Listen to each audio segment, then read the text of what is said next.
درانه کتونکو السلام علیکم. زه محمد سلمان همدرد د حق غږ پښتو چینل خبري لنډیز کې ستاسو کوربه او ستاسو پام را اړوم د مهمو خبرونو لنډیز ته.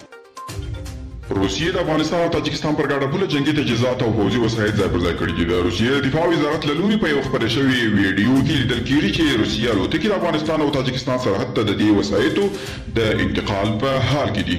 د امریکا د بهرنیو چارو وزیر د افغان سولې په پروسې او څو نورو مسایلو په تړاو د قطر د صدر اعظم له مرستیال او د بهرنیو چارو وزیر سره خبرې کړې دي.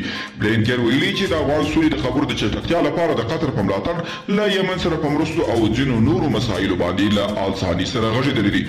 د طالبانو یو پلاوی د امریکا او اروپایي ټولنې د ناټو ملکي استازو یو نامه او د قطر استازو سره غونډې کړې دي. غونډې ته د طالبانو د سیاسي دفتر مرستیال عبدالسلام حنیفي ویلي د سولې په اړه د دې پالیسي کې بدلون نه دی راغلی او دا ډله غواړي چې د افغانستان مسله د خبرو له لارې حل شي.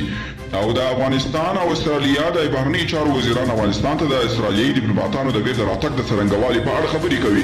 د بهرنیو چارو وزارت په یو اعلامیه کې ویلي چې په افغانستان کې د خپل ډیپلوماټیک حضور د بیا پیلولو په باب د استرالیا د حکومت د پریکړې هرکلی کوي.